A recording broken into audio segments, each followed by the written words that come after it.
A single mum becomes a dancer at an elite club to save her sick daughter, but catches the eye of a grieving billionaire. Their love story unravels secrets, betrayal, and redemption, proving that hope and family can heal even the deepest wounds. Before we get into the story, comment below where in the world you are watching from today. Trinity Williams stood in front of the mirror in the hospital changing room, her hands trembling as she changed out of her physical therapist uniform. The words from Dr. Patterson still echoed in her head. Your daughter Lily has a rare genetic condition. Without treatment, she has less than a year. She closed her locker and leaned against it, fighting back tears. 6 years ago, when she'd given birth to Lily as a single mother, she'd promised to give her daughter the world. Now at 32, that promise was being put to the ultimate test. $2 million, she whispered to herself. The cost of the experimental treatment that could save Lily's life might as well have been $20 billion.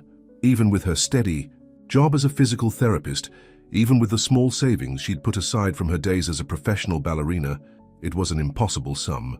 Trinity walked through the hospital corridors, passing the pediatric ward where she knew Lily was sleeping, her beautiful little girl, who loved to twirl around their small apartment, pretending to be a butterfly, just like her mama used to do.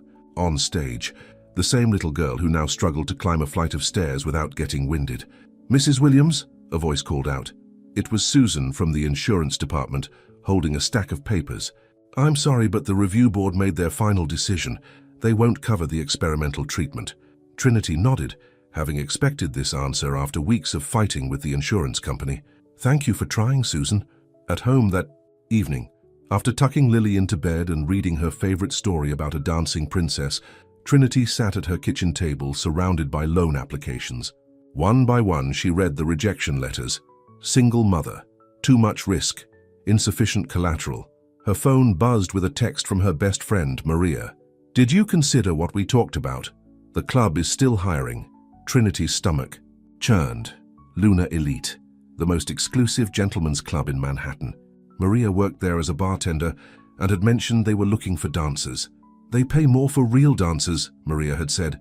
"And with your background," Trinity looked at the framed photo on her wall, herself in a white tutu performing Swan Lake at Lincoln Center, before the knee injury that ended her career, before she'd rebuilt her life as a physical therapist, before Lily. Another text from Maria. "Just come check it out. No pressure. Think about Lily." Trinity walked to her daughter's room and watched her sleep. Lily's breathing was slightly labored, a recent development that terrified Trinity. On the nightstand sat the medicine calendar, with more pills than any 6-year-old should have to take. "I'll do anything for you, baby girl," Trinity whispered. "Anything." The next morning, Trinity dropped Lily off at school and called in sick to work. She put on her most professional outfit, a black pencil skirt and blazer from her job interviews, and took the subway to Manhattan's luxury district. The Luna Elite Club occupied the top 2 floors of a high-rise with a discreet entrance and a view of Central Park.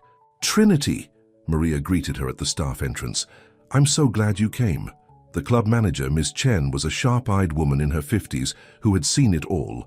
She looked Trinity up and down. "Maria says you were a professional ballerina." "Yes, with the New York Ballet Company." "Show me." In the empty club, with morning sunlight streaming through the floor-to-ceiling windows, Trinity danced. No music, no costume, just pure technique and emotion. When she finished, Ms. Chen was nodding.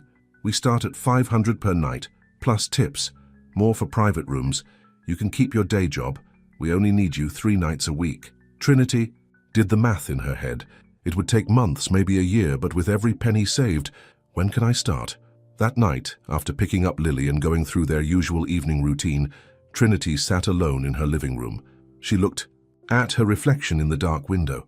Still the same person. Still Lily's mother. Still a fighter. She picked up her phone and texted Maria, "I'll take the Tuesday, Friday, and Saturday slots." The reply came quickly.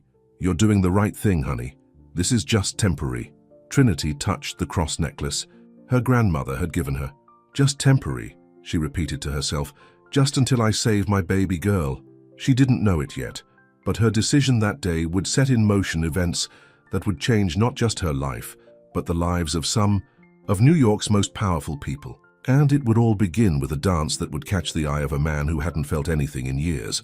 Jack Prescott sat alone in his penthouse office, staring at the ballet shoes mounted in a glass case on his wall. They had belonged to his late wife, Isabel.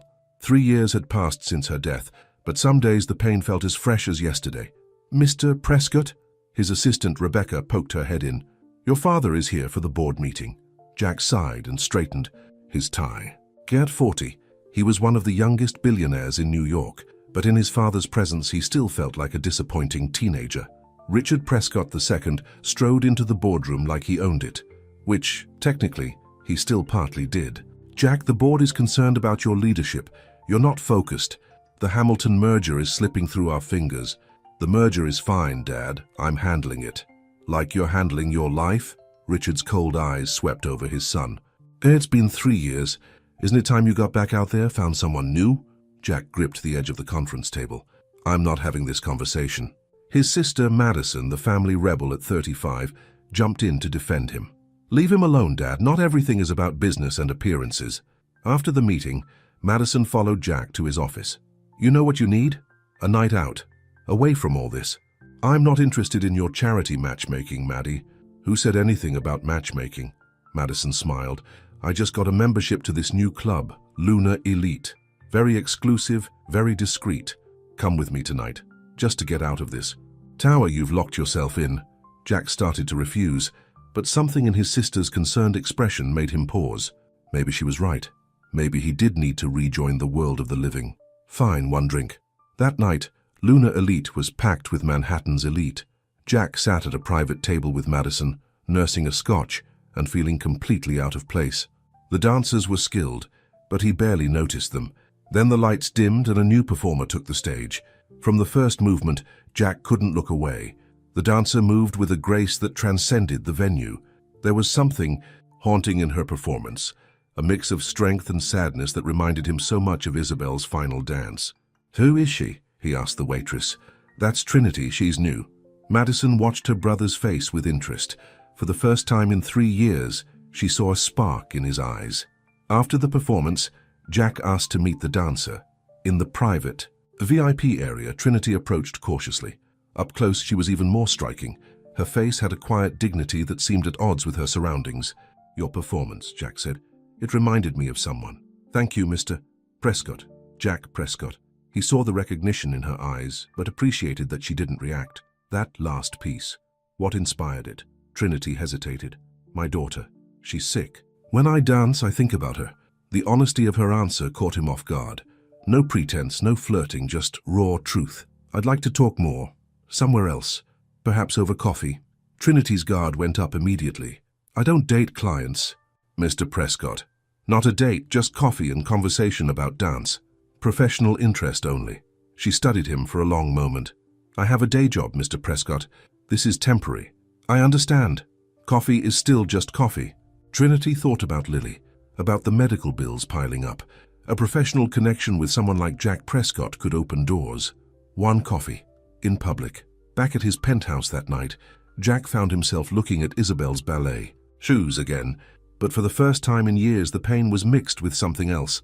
Hope, maybe, or at least curiosity. His phone buzzed. A message from his father. "Saw you at Lunar Elite. Be careful, son. Some people will do anything for money." Jack turned off his phone. His father had always excelled at poisoning anything that might bring joy. The next morning, Trinity arrived at the hospital for her shift, exhausted but focused. A nurse stopped her in the hallway. "Dr. Patterson wants to see you. It's about Lily." Trinity's heart dropped.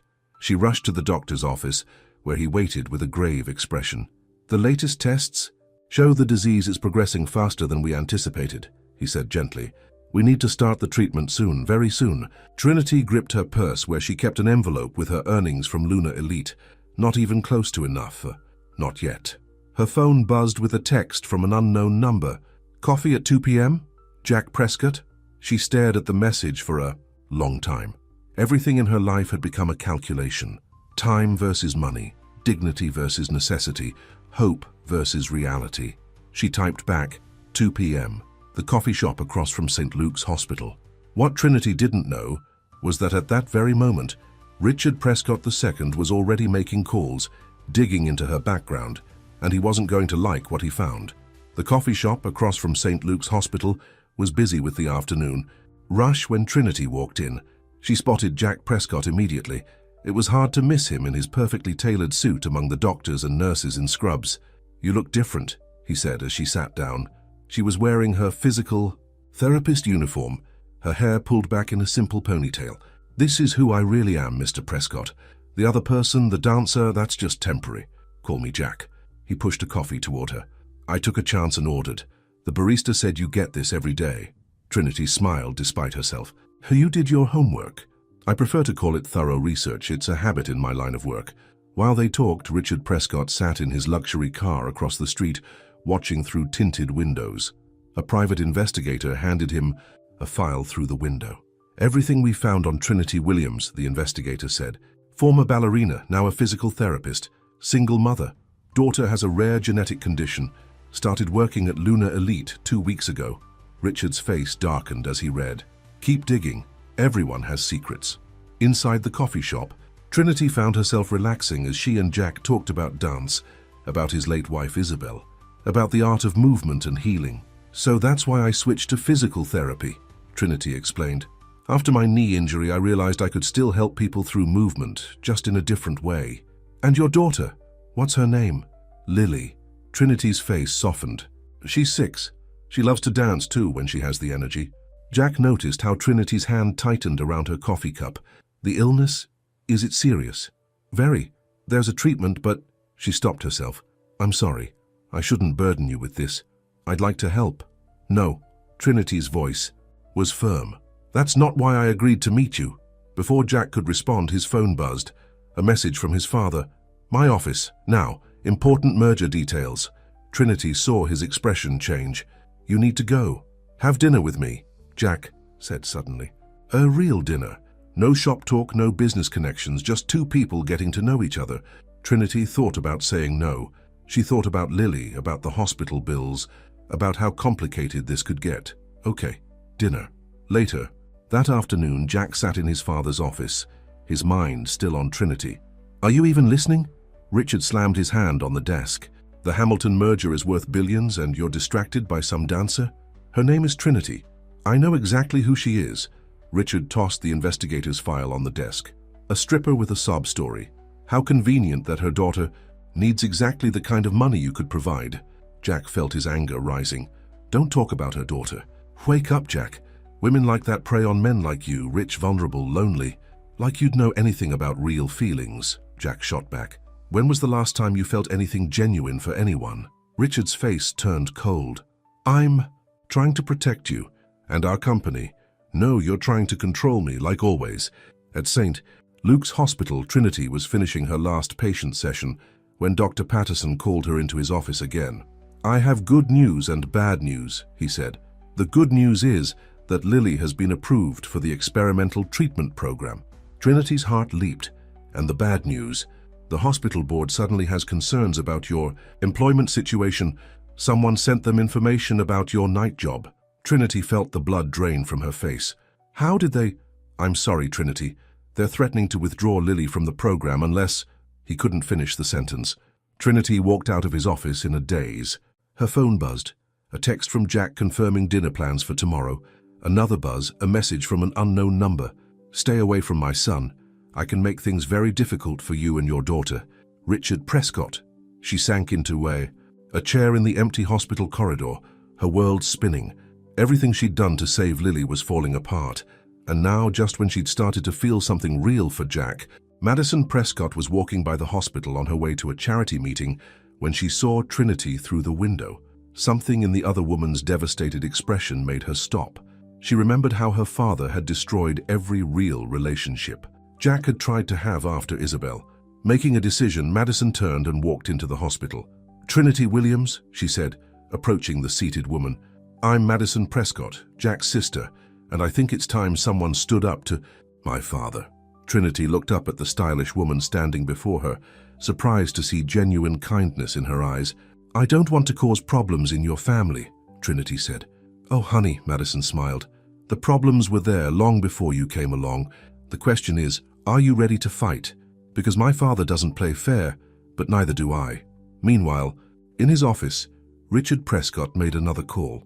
"Yes, I want all the details about her daughter's medical treatment. Find something, anything we can use. No one makes a fool of my son. The sun was setting over New York City, casting long shadows through the hospital windows. In the pediatric ward, Lily Williams sat in her bed, drawing a picture of a princess, who looked suspiciously like her mother. "Who's that?" her nurse asked, pointing to the man the princess was dancing with in the picture. "That's Mum's new friend," Lily said with a smile. "I heard her talking about him on the phone. He makes her happy." The nurse smiled back, not knowing that this innocent drawing would soon become the center of a storm that would shake the foundations of one of New York's most powerful families. The restaurant Jack chose for their dinner was elegant but private, a small Italian place in the West Village where the owner still made his own pasta and the paparazzi never ventured. "No cameras, no business partners," Jack said as they were seated in a quiet corner. "Just us." Trinity wore a simple black dress she'd bought years ago for a ballet company fundraiser. "It's beautiful here. I thought you might like it. It's where my wife and I had our first date." Trinity's hand froze on her menu. "Jack, I don't want to be a replacement for Isabel." "You couldn't be," he said softly. "You're your own person. That's what draws me to you." Before Trinity could respond, her phone buzzed. The hospital. Her heart stopped when she saw Dr. Patterson's name. "I have to take this," she apologized. "It's about Lily." She stepped outside into the warm evening air. "Dr. Patterson." "Trinity, I'm sorry to call so late. There's been a problem with Lily's insurance authorization. All her paperwork has been flagged for review." "What? But you said she was approved." "Someone from the hospital board is questioning everything. They're even suggesting an ethics investigation because of your employment situation." Trinity felt her knees go weak. Behind her, Jack appeared in the restaurant doorway, concern written on his face. "I'll figure something out," she told. Dr. Patterson ending the call. "What's wrong?" Jack asked. Trinity tried to hold back tears. "Someone's interfering with Lily's treatment. The hospital board, the insurance. It's all falling apart." Jack's face darkened. "My father. I got his message earlier. He wants me to stay away from you." "I'll handle him," Jack said firmly. "Let me help." "Trinity, please." She shook her head. "You don't understand. If I accept your help, it proves him right about me, that I'm just after your money. Is that really more important than Lily's life?" The question hit Trinity like a slap. She turned, away conflicted. "I need to go." "Trinity, wait." But she was already hurrying down the street, tears streaming down her face. The next morning, Madison Prescott marched into her father's office, unannounced.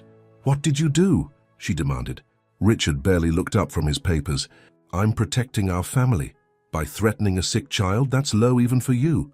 I'm ensuring that gold digger can't sink her claws into your brother." Madison slammed her hands on his desk. "Her name is Trinity, and she's exactly what Jack needs. Someone real, someone who actually cares about him, not his money. Like your mother cared about me." Richard's voice was ice. "Before she ran off with that artist, leaving me to raise you two alone. Don't you dare make this about Mom. This is about you never letting Jack be happy." While they argued, Jack sat in his office, making calls to every hospital board member he knew, but his father's influence ran deep. At Luna Elite, Trinity changed into her costume with shaking hands. She had to dance tonight. She needed every dollar now more than ever. "You okay, honey?" Maria asked, helping her with her makeup. "I don't know what to do anymore," Trinity admitted. "Everything I try to fix just gets worse. Maybe you need to let someone help you." "I can't. The moment I take Jack's money, I prove his father right, and I lose any chance of—" She couldn't finish the sentence. "Any chance of what?" "Love." Maria turned Trinity to face her. "Girl, I've watched you fight alone for years. Sometimes being strong means knowing when to let someone fight beside you." On stage that night, Trinity danced with a passion born of desperation. In the audience, Richard Prescott watched from a private booth, his face unreadable. After her performance, he approached her. $5 million, he said without preamble. Trinity stared at him. "What? $5 million to disappear? From my son's life, enough to pay for your daughter's treatment and set you both up comfortably far away from New York." Trinity felt sick. "You're trying to buy me off. I'm offering you a choice. Take the money and leave, or watch your daughter suffer while I systematically destroy any chance of her getting treatment in this city." Before Trinity could respond, a voice cut through the tension. "I thought I'd find you here, Dad." They turned to see Jack standing there, his face a mask of fury. "Buying off another woman who might make me happy, just like you did with Sarah." "After Isabel died," Richard's face reddened. I was protecting you. No, Jack's voice shook with anger. You were controlling me, like always. He turned to Trinity. I know why you've been pushing me away, but I'm not my father's son. I don't see you as a charity case or a gold digger. I see you as the strongest person I've ever met. Trinity felt tears forming. Jack, Suddenly her phone rang. The hospital's number flashed on the screen. Her hands trembling, Trinity answered. Hello? Dr. Patterson's voice was urgent. Trinity, you need to come to the hospital right away. It's Lily. She's had a severe reaction to her medication. We need to start the experimental treatment now, or... The phone slipped from Trinity's hand. Jack caught her as her knees gave way. What is it? What's wrong? Lily. Trinity couldn't form the words. Richard Prescott watched the scene unfold, something shifting in his cold eyes as he saw his son hold the sobbing woman. For the first time in years, he remembered another hospital, another night, when a young dancer named Isabel had helped his grieving son smile again. Maybe, just maybe, he was wrong about Trinity Williams. But first, they had to save her daughter's life. The emergency room at St. Luke's Hospital was chaos when Trinity burst through the doors, still wearing her dance costume, under a hastily thrown-on coat. Jack was right behind her, his hand steady on her back. I'm looking for Lily Williams. Trinity told the nurse at the desk, her voice shaking. I'm her mother. Dr. Patterson appeared, his face grave. Trinity, good, you're here. Lily's condition has deteriorated rapidly. The regular medications aren't working anymore. Through the window of the pediatric ICU, Trinity could see her little girl hooked up to machines, her breathing labored.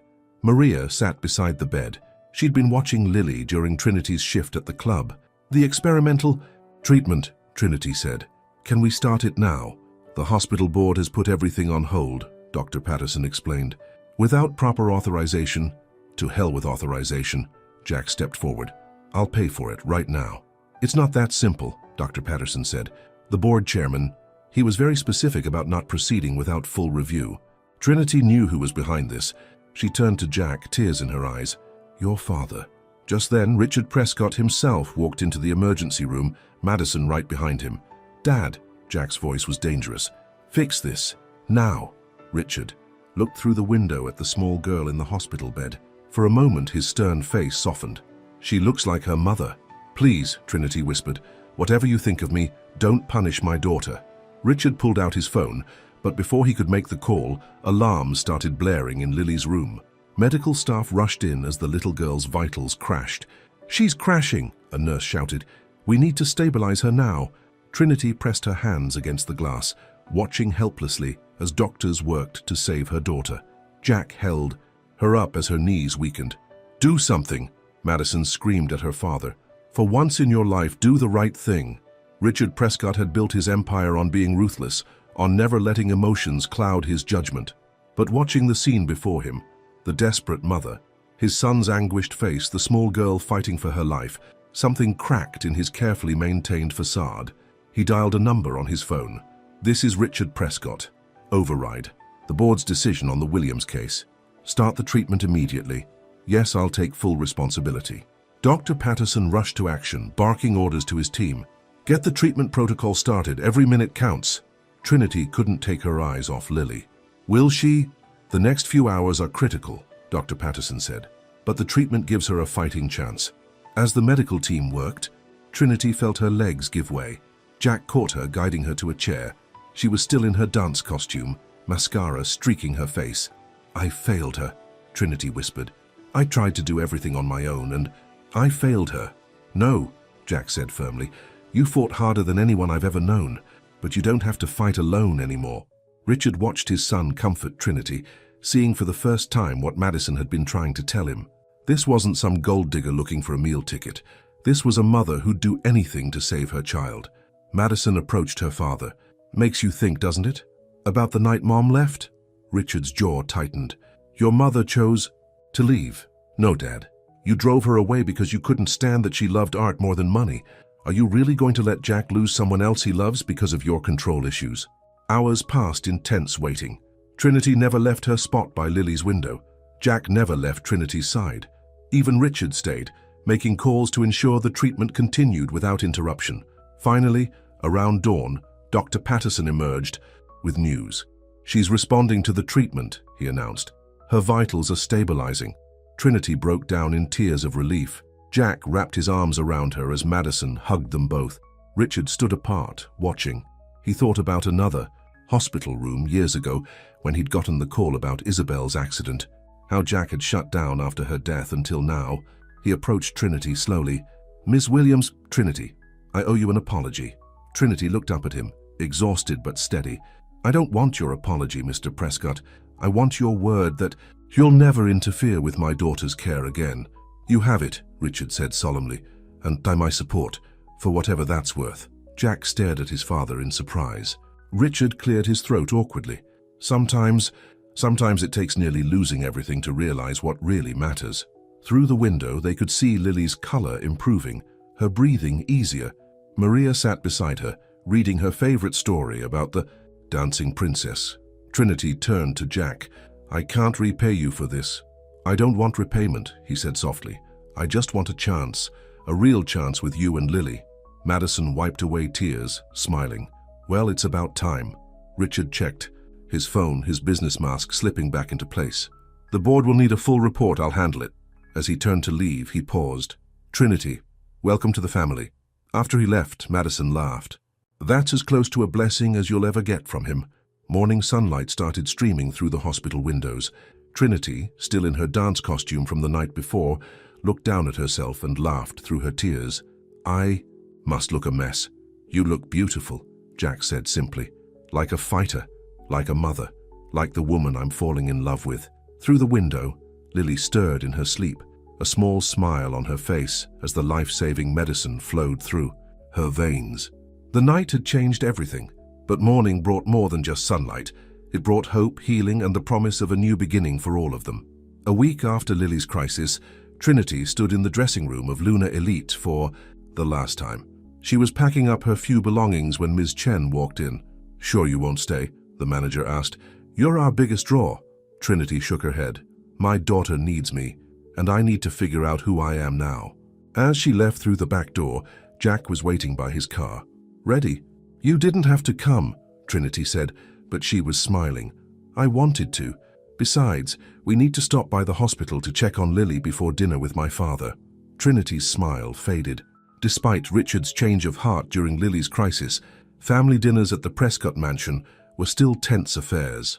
At the hospital, they found Lily sitting up in bed, coloring with Madison, who had become a constant visitor. "Mommy!" Lily's face lit up. "Look what Aunt Maddie brought me." Trinity's heart warmed at how naturally Lily had started calling Madison Aunt Maddie. The pile of new art supplies on the bed showed just how often Jack's sister had been visiting. "The doctors say her numbers are improving," Madison reported. "The treatment is working." Just then, Dr. Patterson walked in with a worried look. "Trinity, could I speak with you privately?" In the hallway, he handed her a letter. "The ethics board completed their review of your case. Because of your previous employment situation, they're recommending suspension of your physical therapy license pending a full investigation." Trinity felt the floor drop out from under her. Even now, her past at Luna Elite was threatening everything she'd worked for. Jack, who had followed them out, read the letter over her shoulder. His face darkened. "This is still my father's doing." The old Richard showing through. "No," Trinity said firmly. "This is hospital politics. I'll fight it myself." "You don't have to. Let me help." "Jack, we talked about this. I need to stand on my own 2 feet." Back in Lily's room, Madison was on her phone, her face serious. She stepped out to join them. "That was my contact on the hospital board," she said. "Apparently, Janet Chen, the manager from Luna Elite, is friends with one of the board members. She's been sharing stories." Trinity closed her eyes. Of course. She'd turned down Ms. Chen's offer to stay, and now she was paying the price. "I'll handle it," Jack said, pulling out his phone. "No," Trinity's voice was sharp. "This is exactly what I was afraid of. I can't just be the woman Jack Prescott saved. I need to fix this my way." She turned to Dr. Patterson. "I want to speak to the ethics board in person. Let them ask their questions. Let them see who I really am." Later that evening at the Prescott mansion, Trinity was quiet during dinner. Richard noticed. "You seem distracted," he said, trying for a kinder tone than his usual bark. "The ethics board," Jack answered for her. "They're threatening her license." Richard set down his fork. "Because of the club?" Trinity met his eyes. "Yes. Apparently, saving my daughter's life the only way I could makes me unfit to help other patients." Richard was silent for a moment. "You know, when Isabel died, I thought Jack would never recover. I became obsessed with protecting him, controlling everything and everyone around him." "Dad," Madison warned, "don't." "But Richard," continued, "I was wrong about you, Trinity. You did what you had to do for your child. There's no shame in that." "Thank you," Trinity said softly. "But I need to handle this myself. At least let me give you a name," Richard said. "Patricia Morrison. She's the head of the ethics board.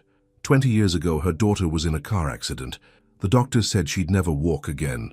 Trinity's eyes widened with recognition. "Sarah Morrison.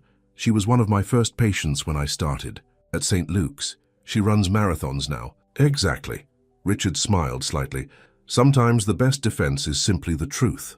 The next morning, Trinity stood before the ethics board in her physical therapist uniform, her head held high. "Ms. Williams," Patricia Morrison began, "your recent employment history raises serious concerns about—" "Mrs. Morrison," Trinity interrupted, "before you continue, I'd like to tell you about why I became a physical therapist. And then I'd like to remind you about your daughter Sarah and the day she took her first steps after her accident." 2 hours later, Trinity walked out of the hearing room to find Jack, Madison, and even Richard waiting. "Well?" Madison asked anxiously. "They're dismissing the complaint," Trinity said, her voice thick with emotion. "I get to keep my license. And they're starting a fund to help other medical professionals who are struggling to pay for their children's care." Jack pulled her into a hug. "I never doubted you." "There's something else," Trinity said, pulling back to look at them all. "I've been offered a position heading up the hospital's new pediatric physical therapy department." "Trinity, that's amazing," Madison squealed. Richard cleared his throat. "Well, it seems the Prescott family connections won't be necessary after all." "No," Trinity agreed, "but the Prescott family support has meant everything." That night, Trinity tucked Lily into her hospital bed. The little girl was getting stronger every day. "Mommy," Lily asked sleepily, "are we going to live with Jack when I get better?" Trinity smoothed her daughter's hair. "Would you like that?" "Yeah. He makes you smile, and he reads the voices in my stories even better than you do." Trinity laughed softly. "We'll see, baby. First, you need to focus on getting better." Outside in the hallway, Jack was waiting. He'd heard everything. "She's right, you know," he said, taking Trinity's hand. "About making you smile. Jack, move in with us," he said suddenly. "Both of you, the penthouse is too big for just me anyway." Trinity started to protest, but stopped herself. Maybe it was time to stop fighting everything good in her. "Life, let me think about it," she said instead. Jack smiled. "Take all the time you need, we've got the rest of our lives." What they didn't know was that up in his office, Richard Prescott was on the phone with an old friend from his past, someone who knew a secret about Jack's late wife, Isabel, a secret that could change everything. Richard Prescott sat in his study, staring at an old photograph. In it, a younger Isabel smiled at the camera, her arms around another dancer. The other woman's face was half hidden, but her resemblance to Trinity was striking. His phone buzzed. "Did you find her?" he asked. "Yes," the investigator replied. "Elena Williams is living in Chicago. She's Trinity's older sister, and she was Isabel's best friend in the ballet company." Richard's hands tightened on the photo. "Does Trinity know?" "As far as we can tell, Trinity has no idea her sister knew Isabel. Elena left the family when Trinity was young, before she joined the ballet company." "Keep this quiet," Richard ordered. "I need to handle this carefully." Across town, Trinity was helping Lily settle into their new room in Jack's penthouse. The little girl's strength was returning more each day, and the doctors were optimistic about her recovery. "Look, Mommy," Lily pointed out the window. "I can see Central Park from here." Trinity smiled, but her heart was heavy. Moving in with Jack felt right, but she couldn't shake the feeling that she was missing something important. Madison burst in, carrying shopping bags. "Who's ready for a decoration party?" "Aunt Maddie!" Lily ran to hug her. "Did you bring the sparkly lights we talked about? And unicorn pillows and a ballet dancer lamp?" And Madison winked at Trinity. "Everything a princess needs." Trinity watched them unpack the bags, grateful for how easily Madison had embraced Lily. But something in the way Madison kept glancing at her phone made Trinity suspicious. "Everything okay?" she asked when Lily was distracted with her new treasures. Fine, Madison said too quickly. Just work stuff. What Trinity didn't know was that Madison had just received a disturbing email from an old family friend. Does Jack know the truth about Isabel's accident? Later that evening, Jack hosted a small dinner party to welcome Trinity and Lily. The guest list included Maria from the club and some of Trinity's colleagues from the hospital. "To new beginnings," Jack toasted, his arm around Trinity. As their guests mingled, Trinity noticed Richard arrive late, looking troubled. He pulled Jack aside immediately. In Jack's study, Richard faced his son. "There's something you need to know about Isabel." "Dad, not tonight," Jack protested. "This is supposed to be a happy evening. It's about her accident. It might not have been an accident." Jack's face went pale. "What are you talking about?" Before Richard could answer, they heard a crash from the living room. They rushed out to find Lily on the floor, Maria kneeling beside her. "She just got dizzy," Maria explained, as Trinity ran to her daughter. "I'm okay, Mommy," Lily insisted, but her face was pale. Dr. Patterson, who was among the guests, examined her quickly. "It's probably just fatigue from the excitement, but we should run some tests tomorrow to be safe." Trinity helped Lily to bed while their guests quietly departed. When she returned, she found Jack staring out the window, his expression dark. "What did your father want?" she asked. "Nothing important," Jack lied, pulling her close. "How's Lily?" "Sleeping." "Jack, I feel like there's something you're not telling me." He kissed her forehead. "Just worried about Lily, that's all." But later that night, Trinity couldn't sleep. She wandered into the living room and found Madison sitting alone in the dark. "Couldn't sleep either?" Madison asked. Trinity sat beside her. "I keep feeling like there's something everyone knows but me." Madison was quiet for a long moment. "There's in my house in a Have you ever heard of Elena Williams?" Trinity stiffened. "My sister. She left when I was 12. I haven't seen her since." "Did you know she was a dancer too?" "She's the one who first taught me ballet. But why are you asking about Elena?" Before Madison could answer, her phone buzzed with a text from Richard. "Don't tell her anything." "Elena is on her way to New York." Madison forced a smile. "Just curious about your family. We should get some sleep." The next morning, Dr. Patterson called with Lily's test results. "Everything looks normal," he assured Trinity, "but there's someone here who'd like to speak with you. That woman who says she's your sister." Trinity nearly dropped the phone. In the background, she heard a familiar voice. "Hello, little sister. We need to talk about Isabel Prescott." In his office, Richard Prescott picked up a newspaper from 3 years ago. The headline read, "Celebrated dancer Isabel Prescott dies in studio fire, accident or foul play." He opened his safe and pulled out a letter, written in Isabel's handwriting, dated the day before her death.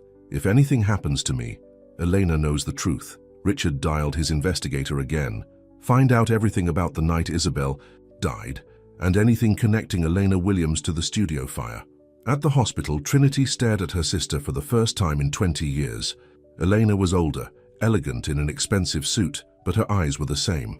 "Why are you here?" Trinity demanded. "To protect you," Elena said softly. "You've walked right into the middle of something dangerous, baby sister. The Prescotts, they're not what they seem." "What are you talking about?" Elena pulled out an old photo, herself and Isabel, arms around each other, both in ballet costumes. "Before you fall in love with Jack Prescott," Elena said, "you need to know what really happened to his wife, and why history might be about to repeat itself." Trinity stared at the old photograph in her hands.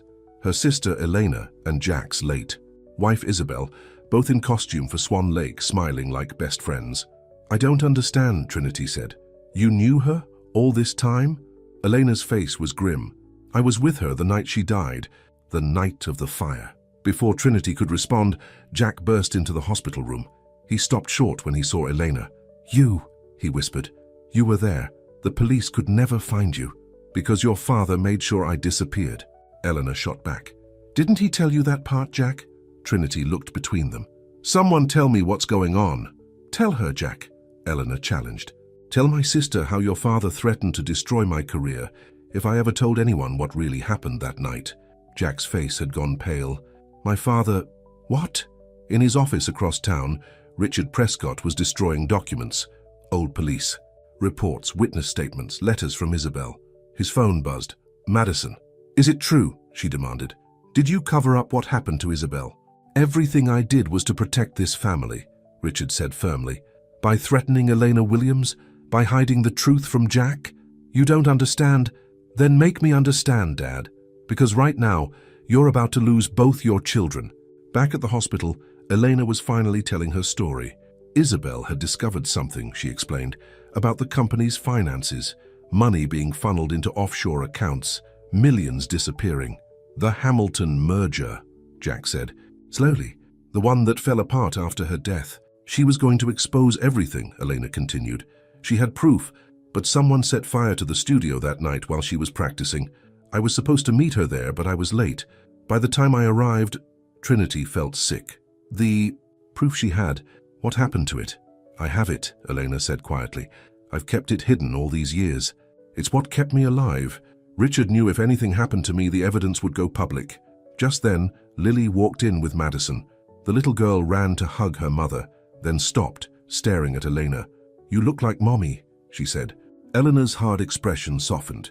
I'm your Aunt Eleanor, sweetheart. Madison watched the scene with tears in her eyes, then turned to Jack. Dad's destroying evidence in his office right now. Jack's face hardened. I'm ending this today. Jack, wait. Trinity grabbed his arm. Think about what this means. If your father was behind Isabel's death, he wasn't, Eleanor interrupted. Richard Prescott is many things, but he didn't kill Isabel.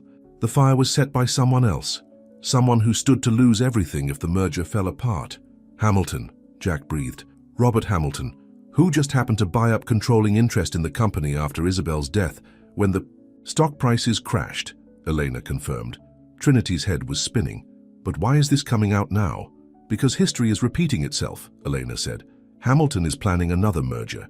And last week someone broke into my apartment in Chicago. They're looking for Isabel's evidence. Lily tugged on Trinity's hand. Mommy, I don't feel good. Trinity instantly forgot everything else, focusing on her daughter. Lily's face was flushed, her breathing labored. Get Dr. Patterson, Trinity called out as Lily swayed on her feet.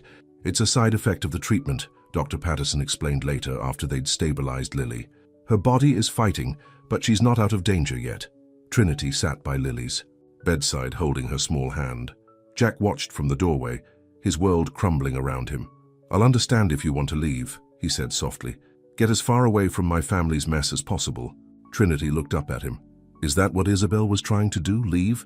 No, Elena answered from behind Jack. She was trying to save the company, save Jack. Hamilton had evidence that would have destroyed the Prescotts. Isabel was trying to expose him first. And now he's back, Madison added. The new merger is with Hamilton's company, Jack finished. Dad's been pushing for it for months. Trinity stood up, her decision made. Then we finish what Isabel started. For Lily, for Jack, for everyone who's been hurt by these men's greed. It's dangerous, Elena warned. So is doing nothing, Trinity countered. My daughter almost died because of men like Hamilton, men who think money matters more than lives. Just then, Richard Prescott walked in, looking older than they'd ever seen him. I talked to the police, he said heavily. Told them everything I know about the night. Isabel died, and he pulled out a flash drive. This contains every correspondence, every transaction between our company and Hamilton's for the past 5 years. Jack stared at his father. Why now? Because I saw the way Trinity fought for her daughter. Richard's voice broke. It reminded me of how Isabel fought for you, for our family. I was a coward then. I won't be one now. Before anyone could respond, a nurse rushed in. Mr. Prescott, there's a Robert Hamilton here to see you. He says it's urgent. Through the window, they could see Hamilton in the hallway, flanked by 2 men who were obviously not business associates. Richard straightened his tie. Madison, call our security team. Jack, get that flash drive to the police. Elena, I believe you have something they'll need as well. Dad, Jack protested. You can't face him alone. I'm not alone, Richard said, looking at Trinity. I finally understand what real family means. Trinity squeezed his arm as he passed. Be careful. As Richard walked out to face Hamilton, Trinity looked around the room, at Jack, at Madison, at her sister Elena, at Lily sleeping peacefully. A family forged in fire, brought together by love and redemption. But first, they had to survive the next few hours. Richard Prescott walked calmly into the hospital waiting room where Robert Hamilton stood waiting. Even at 65, Hamilton cut an imposing figure, tall, silver-haired, and dressed in an expensive suit that couldn't quite hide the thuggish nature beneath. Robert, Richard said evenly, this is a surprise. Cut the act, Richard, Hamilton growled. Where's the evidence? Around the corner, Trinity watched the confrontation, while Jack and Madison rushed to get the flash drive to the police. Elena stayed with Lily, who was still sleeping. I don't know what you're talking about, Richard replied. Hamilton stepped closer. 3 years ago, your little daughter-in-law got too close to the truth. Now, her sister shows up with evidence. That could destroy everything. I don't believe in coincidences. Neither do I, Richard said. Like how my son's wife died in a fire the night before she was going to expose your crimes. Hamilton's face darkened. Careful, old friend. Accidents have a way of repeating themselves. Trinity felt her blood run cold at the threat. She pulled out her phone and started recording. Is that a threat, Robert? Richard asked loudly, clearly. Like the threat you made to Isabel the night she died. I did you a favor, Hamilton snarled. That self-righteous wife of Jack's was going to bring down both our companies, just like that dancer of yours is trying to do now. Trinity's hands shook, but she kept recording. So you admit it, Richard pressed. You ordered the fire that killed my daughter-in-law? Hamilton laughed coldly. You really want to play this game? Your hands aren't exactly clean, Richard. All that money we moved around. Who signed the paperwork? I did, Richard said clearly, and I'm prepared to face the consequences. Are you? Suddenly, one of Hamilton's men spotted Trinity with her phone. Boss, she's recording. Everything happened at once. Hamilton lunged for Trinity, but Richard stepped between them. Security guards appeared at both ends of the hallway, along with uniformed police officers. Robert Hamilton, a detective, stepped forward. You're under arrest for the murder of Isabel Prescott and conspiracy to commit fraud. You're making a mistake, Hamilton threatened as they handcuffed him. I'll bring all of you down with me. No, you won't. Elena walked up, holding a laptop. Everything's already been sent to the SEC, the police, and every major news outlet. Isabel's evidence, plus everything that's happened since, it's over. Trinity rushed back to Lily's room, where her daughter was starting to wake up. Mommy, Lily asked sleepily, why is everyone yelling? Everything's okay, baby, Trinity soothed. The bad men can't hurt anyone anymore. Jack burst in, out of breath. Hamilton's been arrested. Dad's giving his statement to the police. Trinity, that recording you made, it's the final piece they needed. Madison followed close behind. The press is already outside. Hamilton's being led out in handcuffs. Elena sat heavily in a chair. After all these years, Isabel can finally rest in peace. But their relief was short-lived. Suddenly, alarms started blaring. Company. Eleanor appeared, elegant in a black evening gown. The house is packed. Every major donor in New York is here. Trinity smiled at her sister. Having Eleanor back in her life felt right, like a missing piece had finally fallen into place. Elena had moved back to New York, taking a position as the artistic director of the city ballet. 5 minutes, Madison announced. Dad's car just arrived from the prison. They'd arranged special permission for Richard to attend the performance, his first public appearance since his sentencing.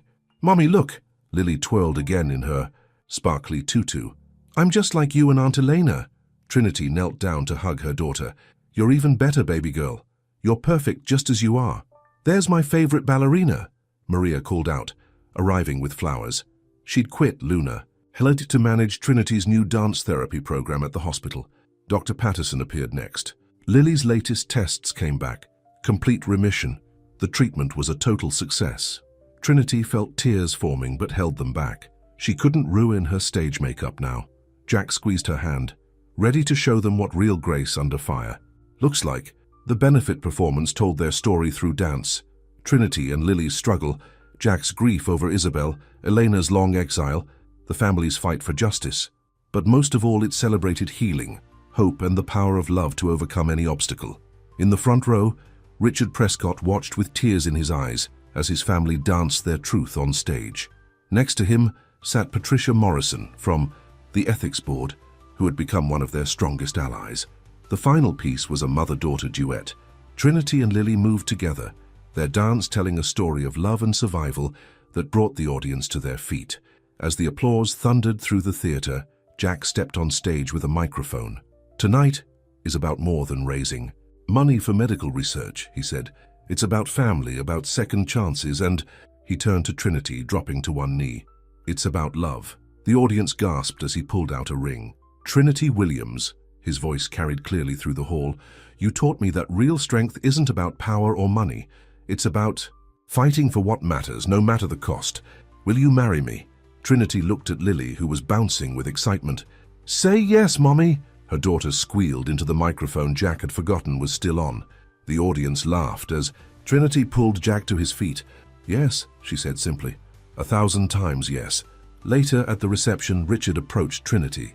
"I had a lot of time to think in prison," he said, "about what really matters, about the kind of father and grandfather I want to be." "You'll have plenty of time to show us," Trinity assured him. "When you come home." Eleanor joined them, holding Lily.